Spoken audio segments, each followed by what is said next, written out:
Shalom saudara yang dikasihi oleh Tuhan. Damai Kristus beserta kita semua.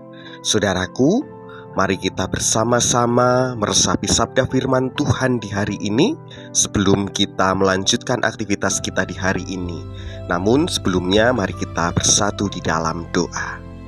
Kami bersyukur hari baru pemberian Tuhan, dan saat ini sebelum kami melanjutkan aktivitas kami di hari ini, kami sejenak merenungkan sabda firman-Mu.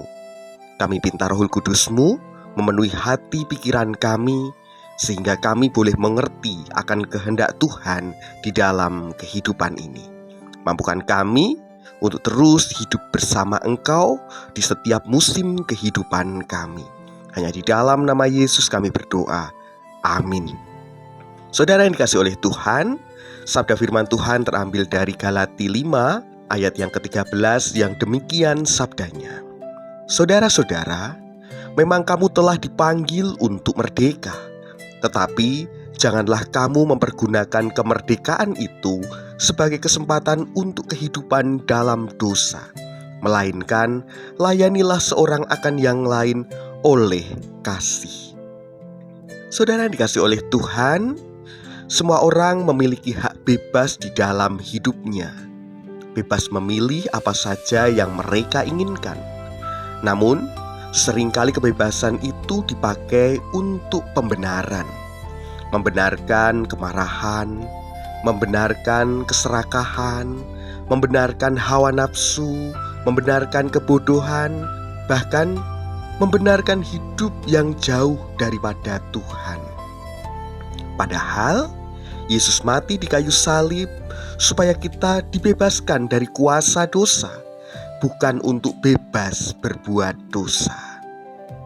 Seringkali kita hanya mengingat bahwa dosa kita telah diampuni, tetapi lupa bahwa hidup kita juga mau diubahkan, sehingga kita menikmati pengampunan, tetapi enggan meninggalkan dosa yang sama.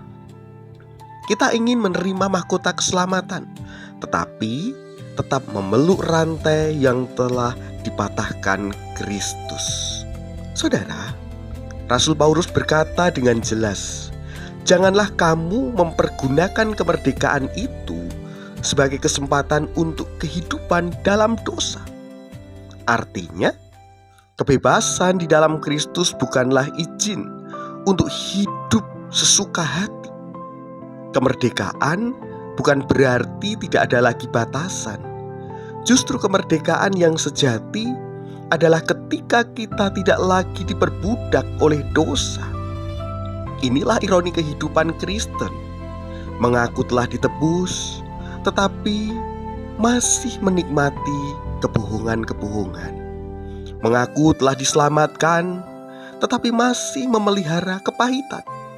Mengaku telah menjadi ciptaan baru, tetapi terus kembali pada dosa yang lama. Kasih karunia bukan alasan untuk hidup sembarangan. Kasih karunia adalah kekuatan untuk hidup semakin kudus. Semakin seseorang mengerti betapa mahal harga keselamatannya, semakin ia tidak ingin menyia-nyiakan pengorbanan Kristus. Yesus tidak hanya mengampuni dosa kita, Ia juga memanggil kita untuk hidup yang baru. Ada perubahan hidup di dalam kehidupan kita menuju pada sikap hidup yang seturut dengan kehendak Tuhan. Hari ini, mari kita bertanya kepada diri sendiri, apakah saya memakai kebebasan di dalam Kristus untuk semakin mengasihi Tuhan? Apakah saya sedang berjalan menuju kekudusan? Atau justru sebaliknya, saya menyia-nyiakan karya keselamatan? Kemerdekaan sejati bukanlah ketika kita bebas melakukan apa yang kita inginkan. Kemerdekaan sejati adalah ketika kita mampu melakukan apa yang Tuhan kehendaki, karena Kristus telah memerdekakan kita dari kuasa dosa. Amin. Mari kita bersatu di dalam doa. Tuhan Yesus, Terima kasih karena Engkau telah membebaskan kami dari kuasa dosa melalui pengorbanan-Mu di kayu salib. Ampunilah kami apabila selama ini kami menyalahgunakan kasih karunia-Mu, sehingga alasan yang kami nyatakan di dalam kebebasan justru kami berbuat dosa. Tolonglah kami Tuhan dengan kuasa Roh Kudus-Mu, agar kami menggunakan kemerdekaan yang Engkau berikan untuk hidup di dalam ketaatan, untuk hidup di dalam kekudusan, dan hidup dalam kasih kepadamu dan kepada sesama. Biarlah setiap keputusan, setiap perkataan, dan perbuatan kami memuliakan nama-Mu.